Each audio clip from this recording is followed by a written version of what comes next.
My name is Shirin, and I was born a princess of Iran.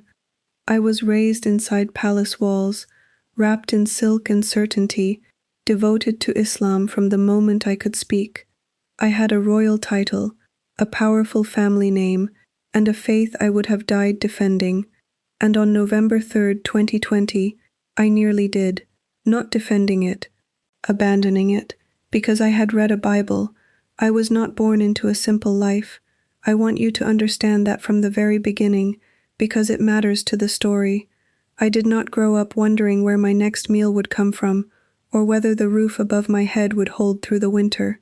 I grew up inside walls that most people will only ever see in photographs, if they see them at all. Marble floors that echoed with every step, ceilings so high they seemed to belong to a different world entirely, hallways lined with history, with portraits of ancestors who had shaped the course of a nation. That was my home. That was the world I was handed at birth, not because of anything I had done, but simply because of the blood that ran through my veins. My father was a man of enormous authority, not just within our family, but within the circles that governed how life was lived in our world. When he spoke, people listened. When he made a decision, it was not questioned. He carried himself with the kind of quiet power that does not need to announce itself, because everyone in the room already knows it is there. I admired him deeply. I feared him in the way a child fears someone they love and do not wish to disappoint. He was not cruel. He was exacting. There is a difference, and I understood that difference very early in my life. My mother was grace and warmth contained in a single person. She loved me fiercely, in the way that Iranian mothers love their daughters, with a devotion that does not need words to be felt. She dressed me carefully, spoke to me about the importance of our name, and held my face in her hands when she wanted me to truly hear what she was saying. She was the softer wall of the world I grew up inside, firm but gentle, loving but unwilling to bend on what mattered most to the family. And what mattered most, above politics, above wealth, above reputation, was faith. Islam was not a compartment of our lives. It was the foundation beneath every other part of it. I did not simply attend prayers. I believed in them. I was taught to believe in them before I was old enough to fully understand what belief meant, and by the time I was old enough to examine my faith, I had already built my entire identity on top of it. I prayed all 5 daily prayers without fail, not because I was forced to, but because I genuinely wanted to. The rhythm of those prayers gave my days a shape that felt sacred to me. I fasted during Ramadan with discipline and a kind of pride that I did not recognize as pride at the time. I had passages of the Quran memorized, passages that I would recite quietly to myself in moments of stress or uncertainty, the way some people hum a song that brings them comfort. I loved my faith. I want to be very clear about that. I was not a reluctant Muslim looking for an exit. I was a devoted one who believed, with complete sincerity, that I already had the truth. I looked at other religions the way someone looks at a lesser version of something they already possess in full. The Bible, specifically, was not simply a foreign text in our household. It was a dangerous one. It was spoken of with a kind of careful disgust, the way you might speak of something that could contaminate whatever it touches. I absorbed that view without question. Why would I question it? It fit neatly inside everything else I believed. But underneath all of that, underneath the palace and the prayers and the certainty and the silk, there was something I could not name for a very long time. I hesitate even now to describe it too quickly, because I do not want it to sound simple, and it was not simple. It was a quiet thing, a persistent thing.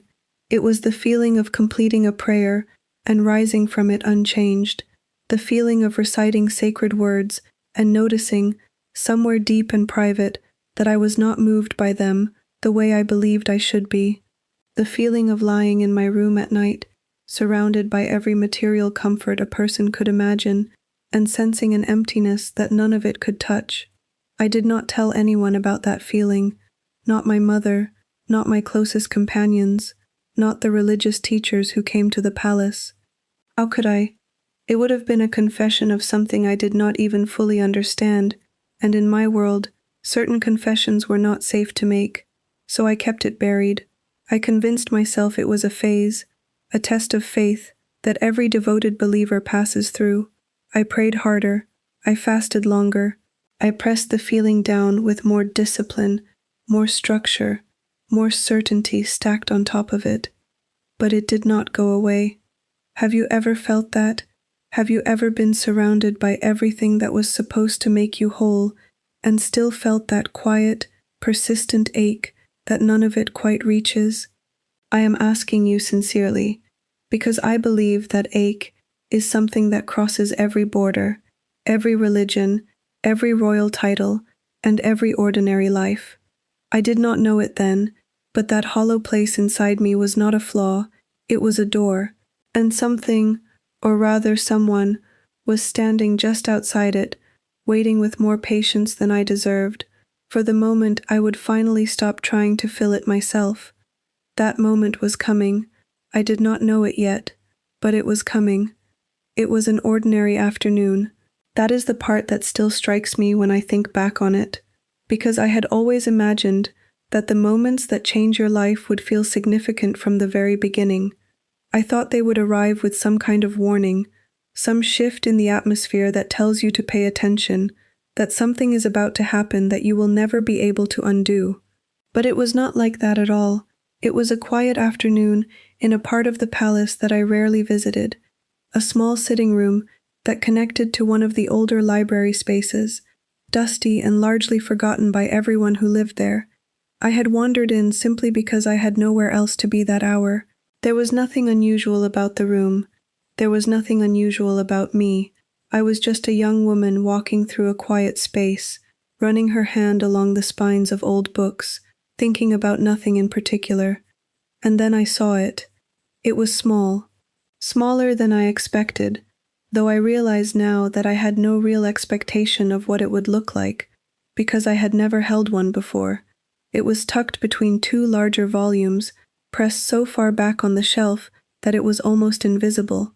The cover was worn, the corners softened with age and use. Someone had clearly read it many times. Someone had carried it somewhere it was never supposed to be.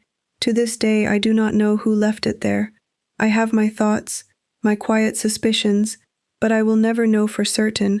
What I know is that it was there, and I found it, and what happened next was not me.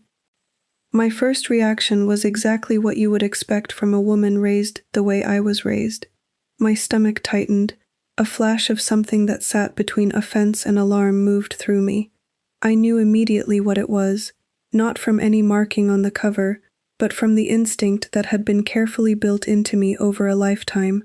This was the book we did not touch. This was the book that had no place in our home, in our faith, in our world. The correct response was clear: remove it, report it, treat it as the contamination I had always been told it was. I picked it up to do exactly that, and I did not put it down. I cannot explain that to you in any rational framework. I have tried. In the years since, I have sat with that moment many times, turning it over, examining it from every angle, trying to find the human explanation for why my hands did not do what my mind was telling them to do. I cannot find one. What I can tell you is that something shifted in that moment, something quiet and decisive, like a lock turning in a door that had been sealed for years. I was not looking for this. I was not secretly curious. I was not in a season of doubt that made me vulnerable to outside influence. I was simply standing in a dusty room holding a book I should have walked away from, and I could not make myself walk away. So I opened it. The first words I read were from the Gospel of John. I did not choose that page deliberately. It fell open there, the way old, well-read books do, naturally opening to the places that have been visited most. And I read. I read slowly, the way you read something in a language you know well, but have never been asked to read before, carefully, giving each word its full weight. I reached John chapter 3, verse 16, and I stopped. I read it again, and again. I am not going to tell you that the heavens opened, or that I heard an audible voice. What I will tell you is that something in that single sentence did something to the hollow place inside me that a lifetime of devoted prayer had never done. It touched it, directly, precisely, without ceremony. Like a key finding a lock it was made for. I turned to the book of Matthew, the Sermon on the Mount. I read Jesus speaking, and I want you to understand that I had heard many religious teachers speak in my life. I had sat before scholars and leaders and men of great spiritual authority, but the quality of what I was reading was unlike anything I had encountered before. It was not the thunder of command, it was not the weight of law, it was something that I can only describe as authority wrapped in gentleness, the voice of someone who had the power to demand everything and chose instead to invite. It undid me in a way I was completely unprepared for. I found Psalm 23 almost by accident, letting the pages shift beneath my fingers. The image of a shepherd stopped me completely. I sat down on the floor of that dusty room, and I wept. I did not understand why I was weeping. I only knew that something inside me recognized what I was reading, recognized it the way you recognize the face of someone you have never met but somehow already know. It was one of the strangest and most profound experiences of my life, and it happened on an ordinary afternoon in a forgotten room when I was not looking for anything at all. I hid the Bible beneath my clothing when I left that room. My heart was hammering. My mind was already building arguments against what my heart had just felt, already assembling the walls of doctrine and loyalty and identity to push the experience back into a safe distance. But my hands held on to that book with a grip that my mind had no authority over. That night I waited. I waited until the palace was fully silent, until every light I could see beneath doors had gone dark, and every sound of movement had faded into stillness. Then I locked my door, sat on the floor with my back against the bed, and I opened the Bible again. I read for hours. I read with the kind of hunger that frightens you because you do not know where it came from and you do not know how to stop it. I turned pages quietly, as though the sound itself might betray me. I pressed the book close to the small lamp beside me and read until my eyes ached.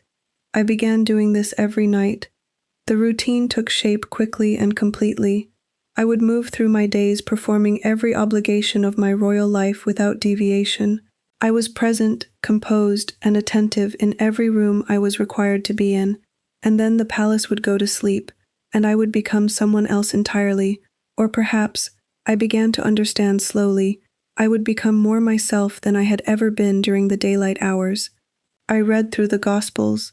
I read the Psalms. I read the letters of Paul, not fully understanding everything I encountered, but feeling the current of something true running beneath even the passages I could not yet interpret.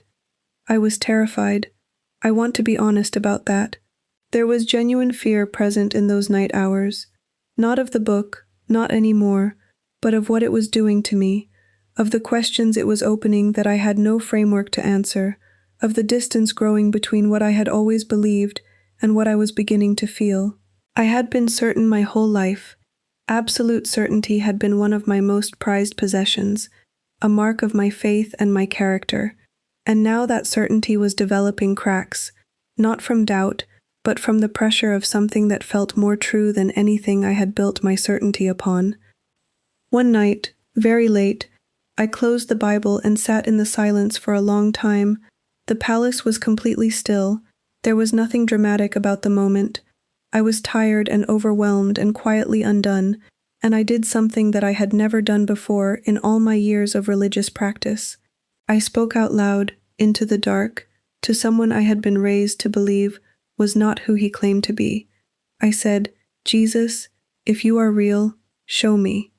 That was all. No eloquence, no formal structure, no recitation.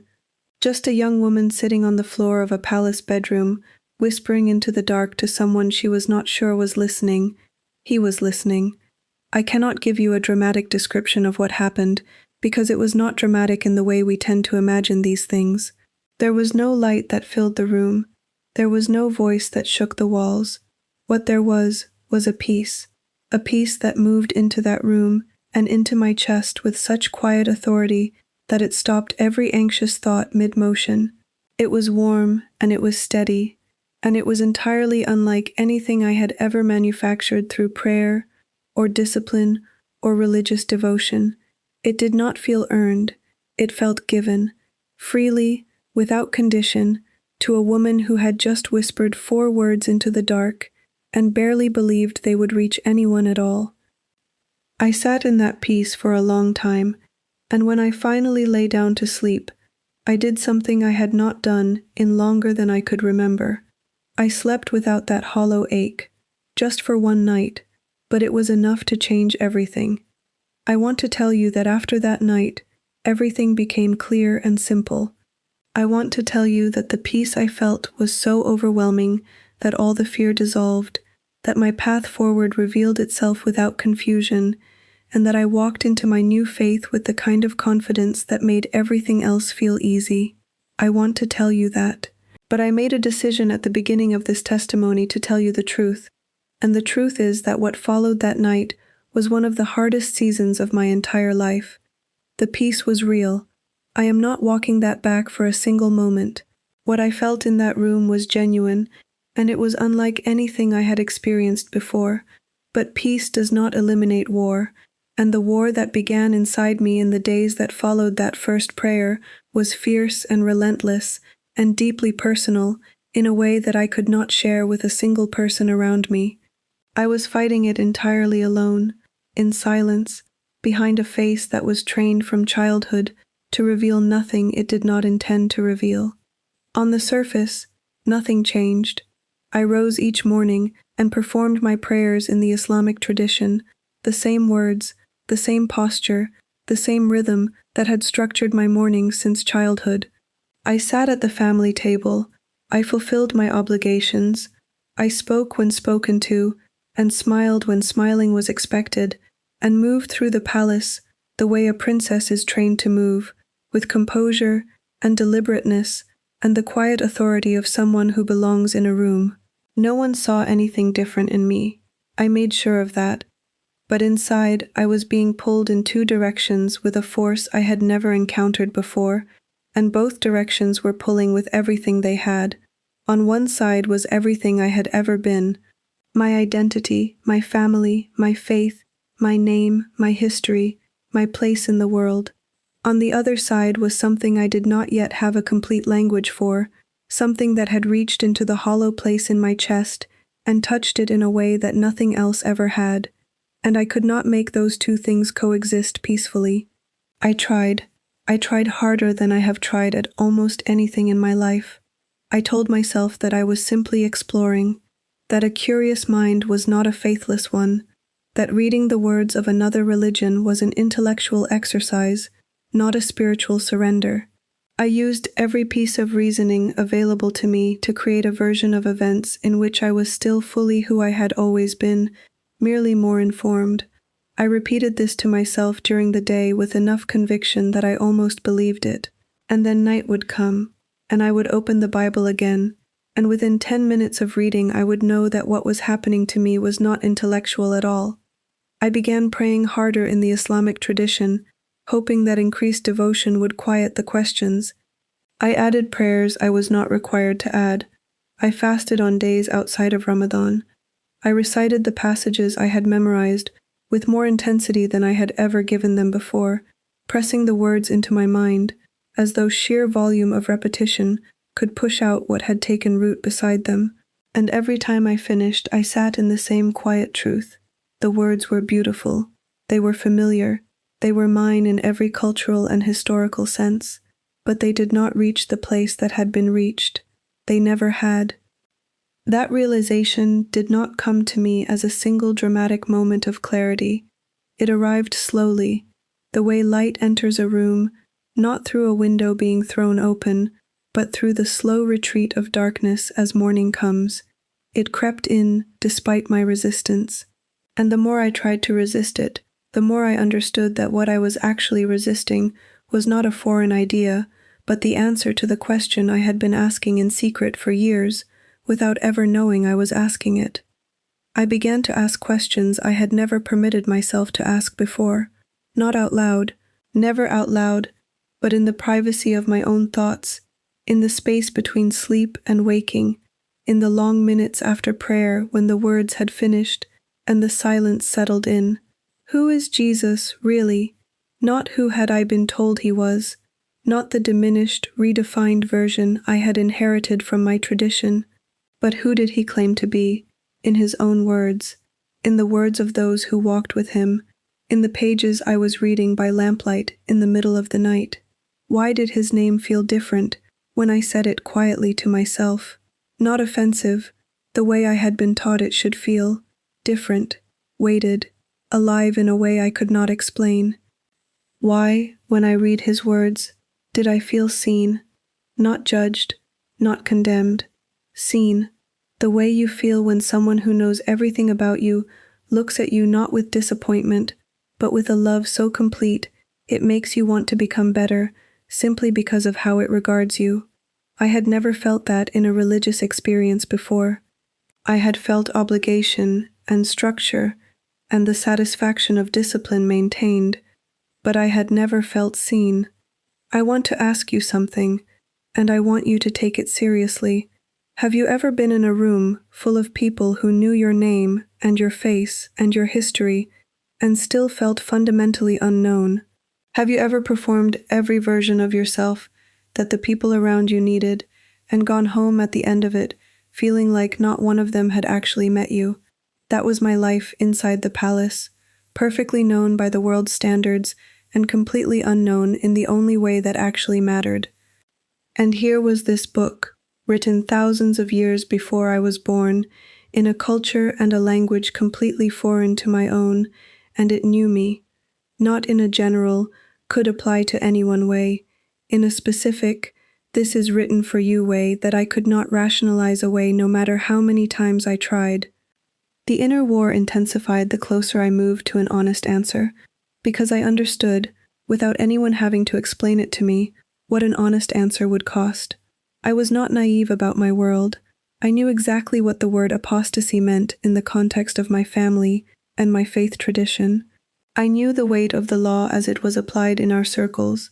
I knew what it meant to bring dishonor upon a royal name. These were not abstract concepts to me.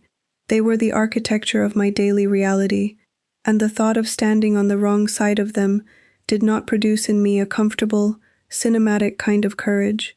It produced fear, real, physical, stomach-tightening fear.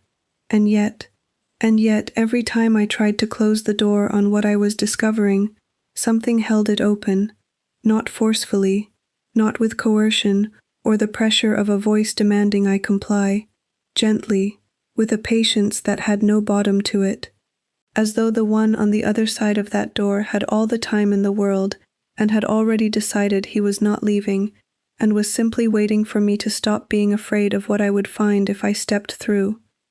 There was a particular night when the war reached its peak. I had spent the entire day in the most aggressive internal resistance I had yet managed. I had prayed, fasted, recited, reasoned, and argued with myself from morning until late evening. I was exhausted in a way that had nothing to do with my body. I sat on the floor of my room with the Bible closed beside me, and I made a decision not to open it. I sat with that decision for a long time, and then, without fully choosing to, I reached out and put my hand on the cover. I did not open it that night. I just held it, and even that was enough, that simple act of not letting go, for the peace to return, quietly, without demanding anything from me in return, just present, the way it had been that first night, warm and steady, and entirely without condition.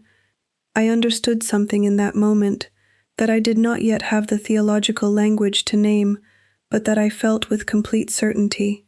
Whatever this was, whatever was happening to me, it was not going to leave me alone. Not because it was forcing itself on me, but because it loved me with a persistence that no amount of resistance on my part could outlast. I had met something that was not afraid of my fear.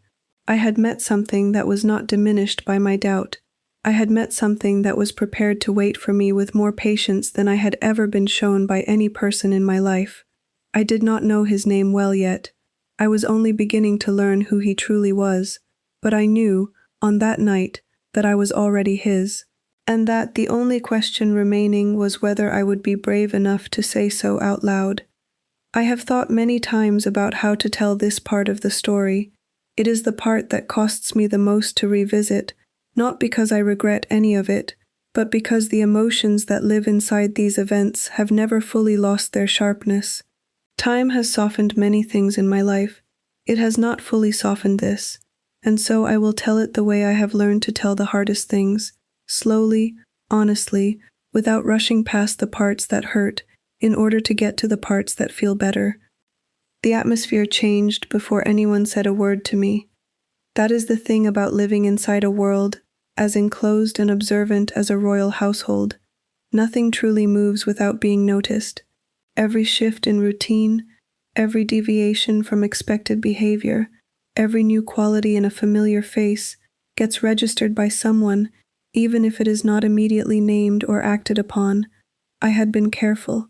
I had been more careful than I had ever been about anything in my life, but careful is not invisible, and I had underestimated how well the people around me knew the texture of who I was, because when something fundamental about a person begins to change, the people who have watched them their entire lives feel it before they can articulate it. Servants who had always met my eyes began to find other places to look. Conversations that would normally continue when I entered a room developed a new habit of concluding just before I arrived. There were glances exchanged in my presence that stopped the moment they were noticed, small social signals that individually meant nothing, but together formed a pattern I recognized with a sinking clarity. Something had shifted in how I was being perceived.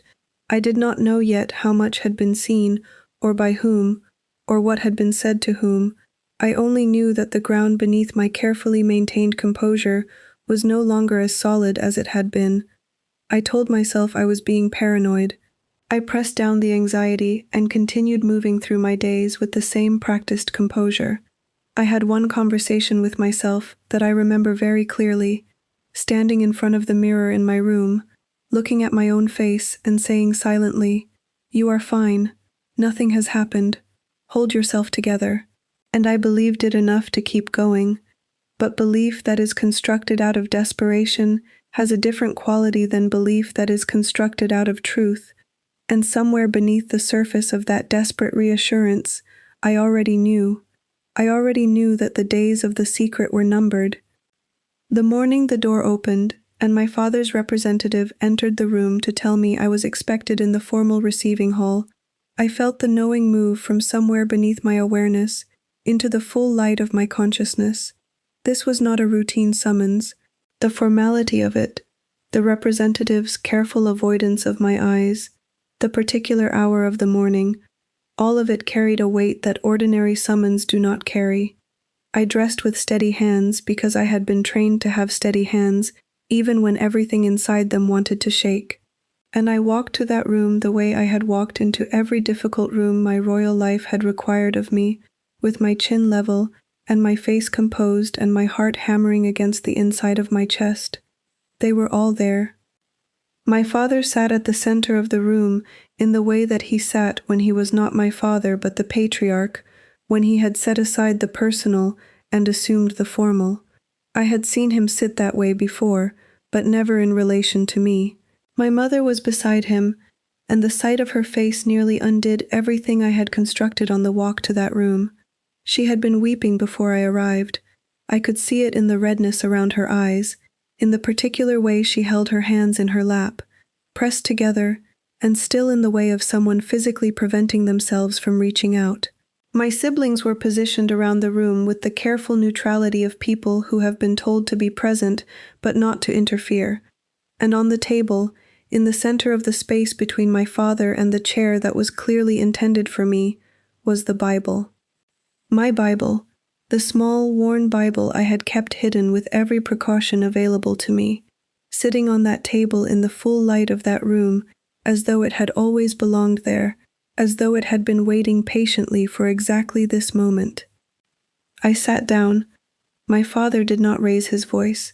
I want you to understand that, because it would perhaps be easier to tell this story if he had. Raised voices can be argued with. Raised voices have a kind of energy that you can push back against. My father spoke quietly, in the register of a man who has moved past the first wave of his emotion into something colder and more deliberate. He asked me a single question first. He asked me if the book on the table was mine. I looked at it. I looked at his face. I looked at my mother's hands still pressed together in her lap, and I made a decision in that moment that was not dramatic, that did not feel heroic, that arrived not as a surge of courage but as a simple and quiet settling into what was already true. I said yes.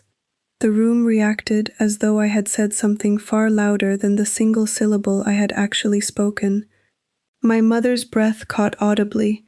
One of my siblings shifted in their seat. My father's expression did not change, but something moved behind his eyes, a grief so profound and so quickly suppressed that I almost missed it, and it was that glimpse of grief, rather than any anger, that nearly broke me entirely. He offered me the exit that I had known would be offered. He spoke carefully about family, about honor, about faith, about the mercy available to someone who acknowledged a mistake and returned to the right path. He was not threatening me in that moment. He was trying to save me, in the only way his world had given him to save me. He believed that what he was offering was grace. I want to pause here and ask you something directly, because this moment deserves the full weight of your attention. I want you to imagine the specific dimensions of what I was sitting inside. On one side, a father I loved, a mother whose grief I could see with my own eyes, a family name I had carried with pride for my entire life, a faith tradition that had given me structure and identity and a sense of belonging to something larger than myself. On the other side, a truth I had found in secret, a peace I could not explain, a person I was only beginning to know, and no guarantee of anything except that I could not call what I had experienced a lie. What would you do? I am not asking rhetorically. I am asking because I believe that question is the exact question that every human being eventually has to answer in some form. The moment when what is real and what is comfortable come apart in your hands, and you have to choose which one you will hold on to. I could not recant. I sat in that room with every pressure a human life can produce bearing down on me from every direction, and I opened my mouth to tell my father that I was sorry for the pain this caused him, that I loved him and my mother, and that I could not tell him the book on the table had meant nothing to me.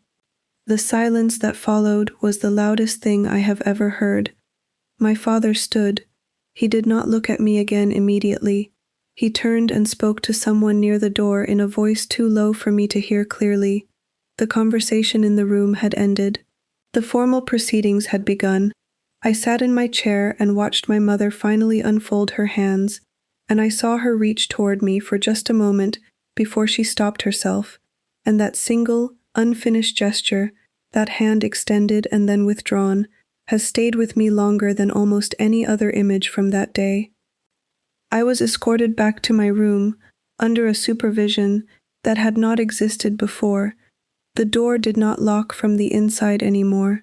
The Bible was not returned to me, and within hours, I understood through the new, suffocating formality of everything around me that the family had convened, that a judgment had been rendered, and that the word being used for what I had done carried the full legal and religious weight that word has always carried in the tradition I had been raised inside.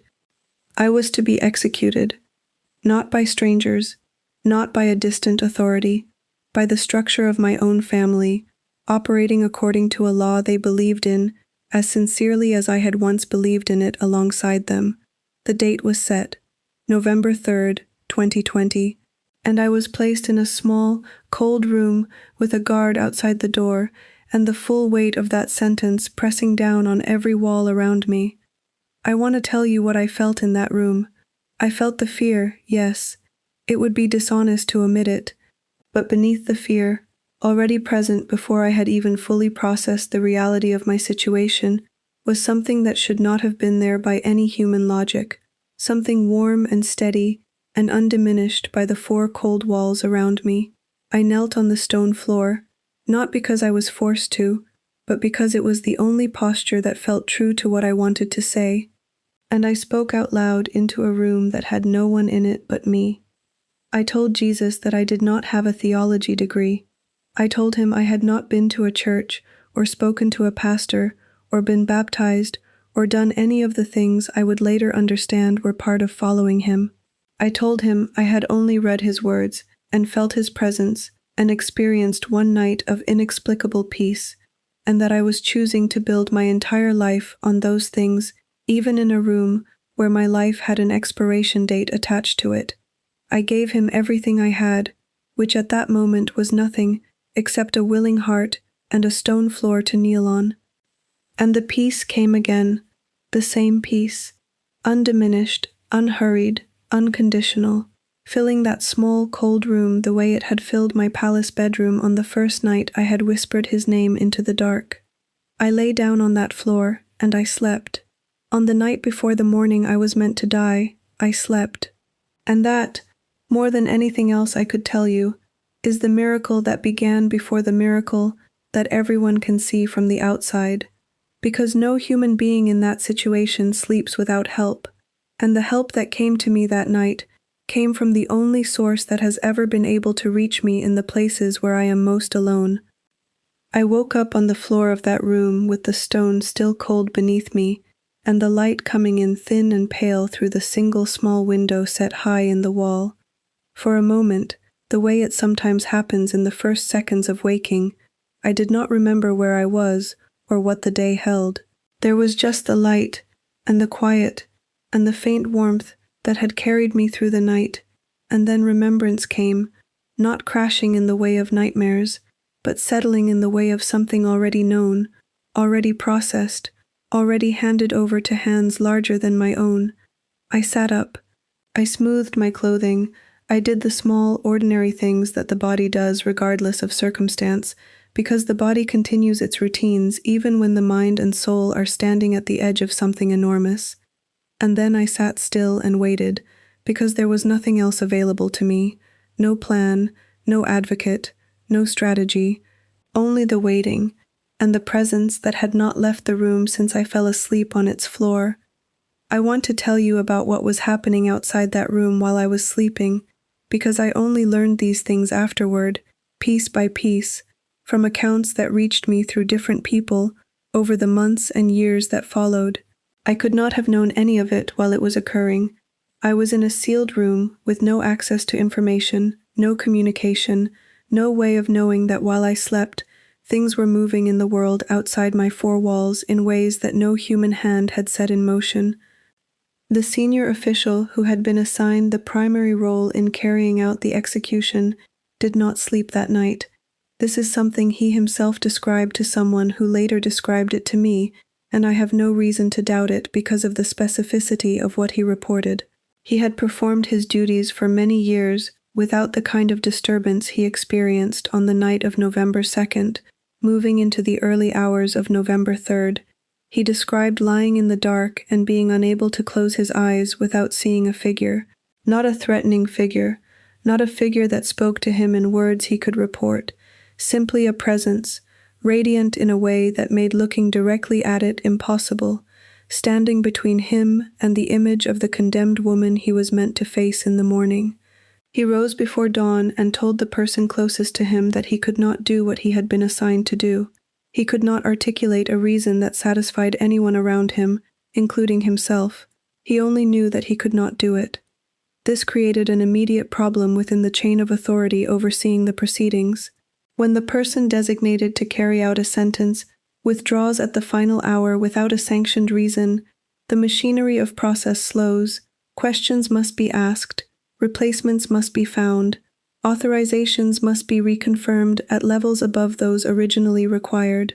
What had been a settled matter became, suddenly and without anyone intending it, an unsettled one. At the same time, and entirely separately, a second official involved in the administrative confirmation of the sentence developed an acute physical illness in the early hours of that morning. Sudden, severe, and without prior symptoms. He was incapacitated. His signature, required on a specific document before the proceedings could advance, was unavailable. This too required escalation, review, the involvement of people who had not originally been part of the process and who asked questions upon entering it that slowed everything further. Then there was the external intervention. I will not pretend I understand the full political architecture of what occurred, because it was explained to me only in fragments, and international legal and diplomatic mechanisms were not the area of my education. What I know is that a communication arrived from an external body during those same hours, raising a formal challenge related to due process that required a mandatory review period before any irreversible action could be taken. Where that communication came from, who initiated it, by what chain of events it arrived at precisely that moment, I cannot tell you with certainty. I can tell you that the timing was not coincidental. I do not believe in coincidences of that magnitude. And then there was a family member, someone who had sat in the room during my confrontation with my father and had not spoken, had not defended me, had not intervened, had maintained the same rigid silence as everyone else on that side of the table. This person, in the early hours of November 3rd, went privately to someone with the authority to pause the proceedings and said that they could not allow it to continue. They could not give a full explanation of why. They reported that they had not slept. They reported that something would not leave them alone. They did not use the language of faith in describing it. They simply said they could not allow it, and they were willing to accept whatever consequences came from that position. Each of these things, taken individually, might be explained. The official's crisis of conscience, the second official's illness, the external communication, the family member's last-minute intervention. Skeptical minds can work with individual events. They can assign them to coincidence, to stress, to timing, but I want you to sit with all of them together, occurring simultaneously, on the same night, surrounding the same outcome, all of them bending in the same direction, without any of the people involved communicating with each other or coordinating their actions. I want you to sit with that and tell me what you see, because I know what I see. I know what I knew the moment I was told, later that morning, that the execution would not proceed. The door opened, and a face appeared that I had not expected to see, carrying an expression I had not expected to find there. The message was delivered without ceremony, because no one in that situation knew quite how to frame what they were telling me. The proceedings had been suspended. There were complications. There was a review period now required. I was not being released, not yet, but the sentence would not be carried out as scheduled. I did not shout. I did not weep. I did not collapse or shake, or make any of the sounds that the relief of that magnitude might reasonably produce. I sat very still, and I closed my eyes, and I said 2 words, "Thank you," not to the person standing in the doorway, to the one who had been in the room with me all night, to the one whose name I had first whispered as a frightened question in a palace bedroom, and was now speaking as the most certain statement I had ever made. I knew it was him. I knew it with the same quality of knowing that I had felt when I first read those words in John, and something in me recognized them before my mind could process them. Not constructed knowing, not hopeful knowing, but the kind that lives beneath language and below argument and has no need of external verification because it simply is. He had been asked and he had answered. I had given him my life on a stone floor the night before, and he had given it back. I want to speak to you directly for a moment, because I need you to understand something that I did not fully understand until I was sitting in that room with those 2 words still warm in my mouth. No human structure saved me. I had no lawyer. I had made no calls. I had sent no messages.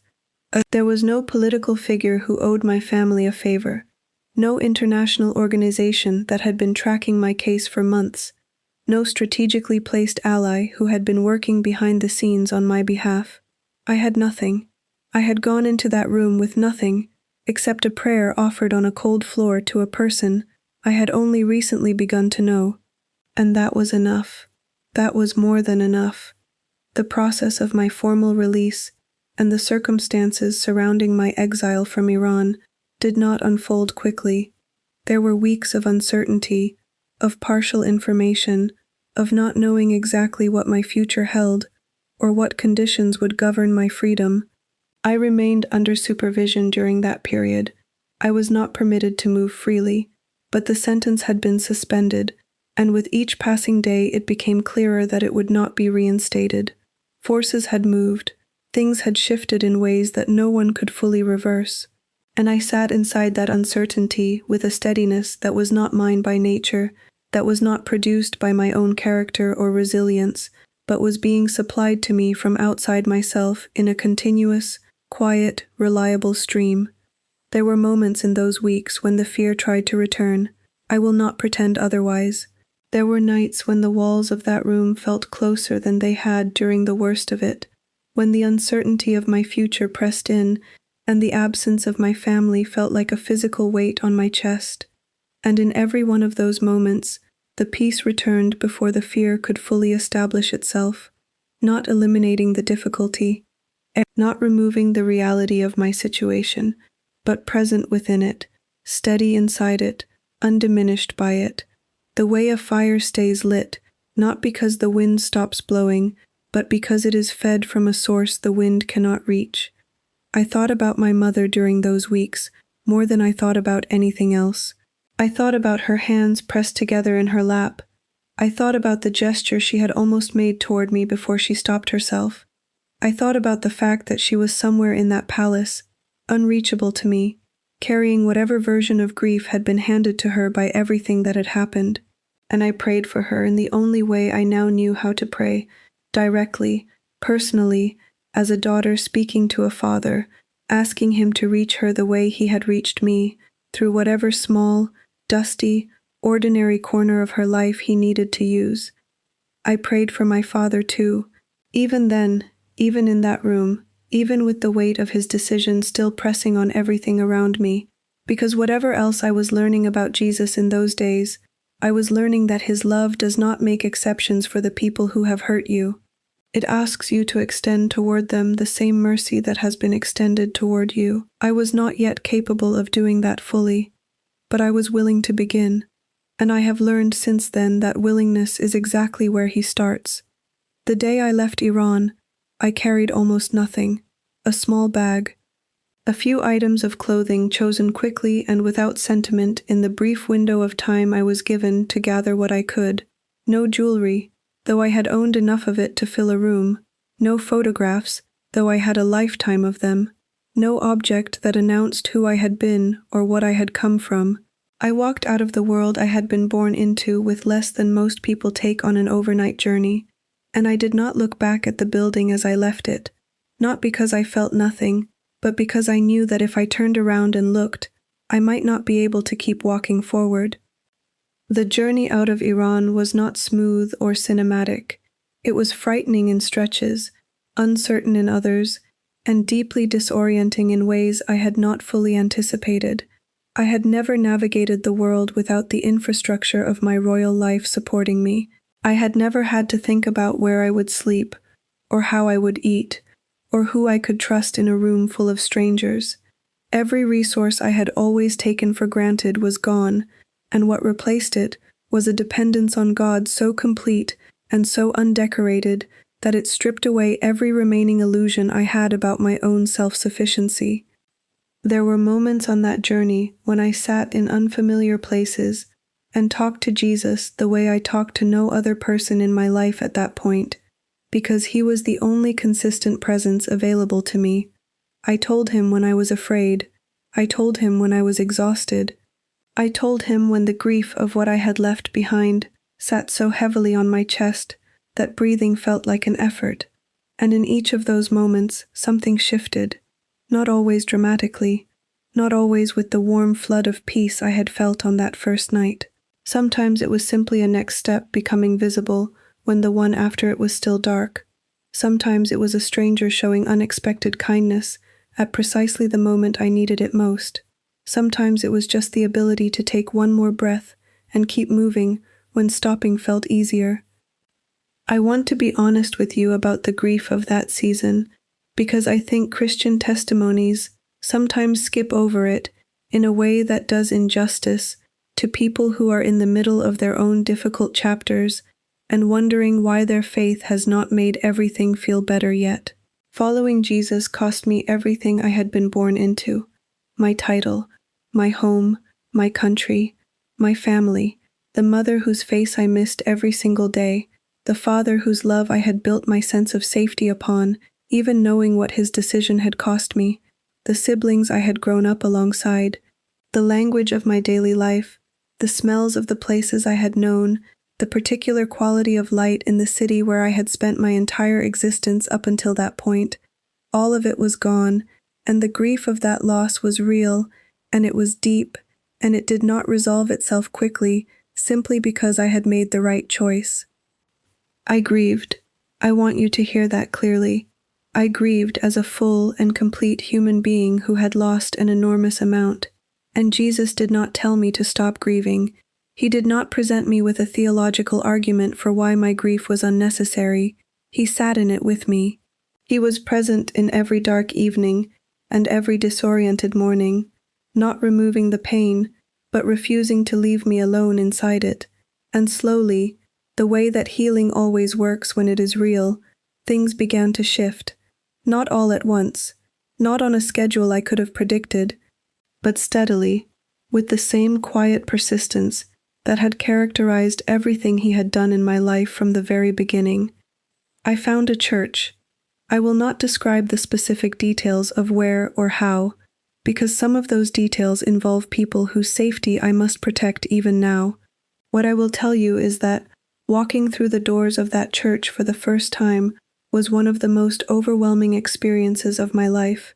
I stood in the entrance and heard the sound of worship, real, unguarded, joyful worship, and something in me that had been held tightly closed for a very long time opened without my permission and wept. I sat in the back and wept through the entire service. A woman sitting near me said nothing and did nothing except place her hand briefly on mine at one point, and that single gesture of wordless welcome undid me more completely than any speech could have. These were ordinary people. They did not know my name. They did not know what I had come from or what I had survived.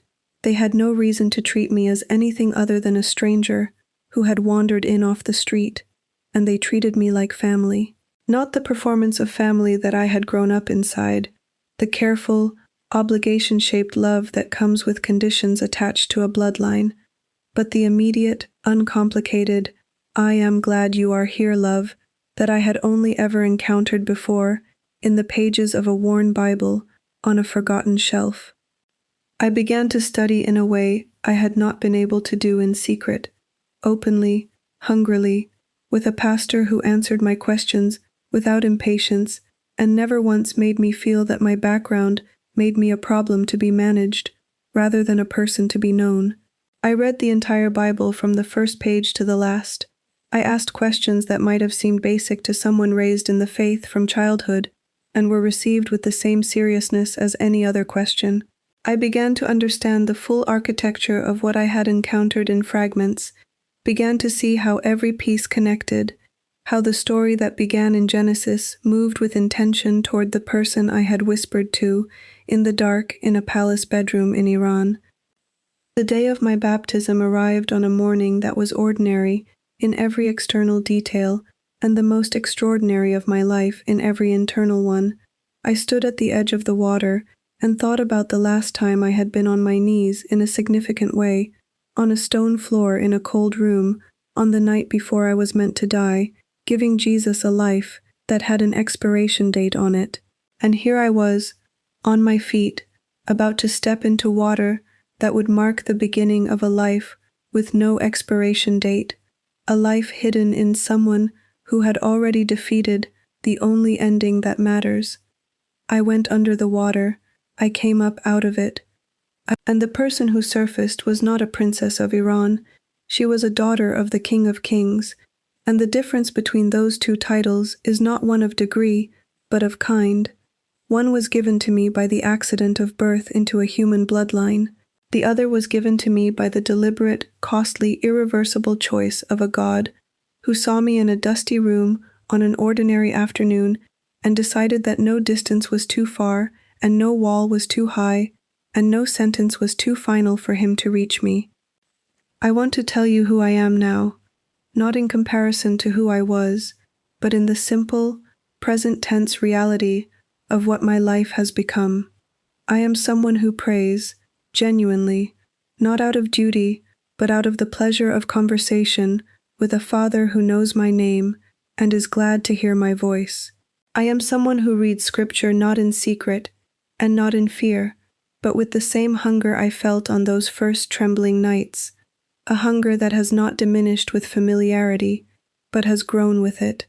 I am someone who has learned, slowly and imperfectly, and with many corrections along the way, what it means to forgive, not to minimize, not to pretend that what was done was not done, but to release it, daily, into hands that are better equipped to carry it than mine are.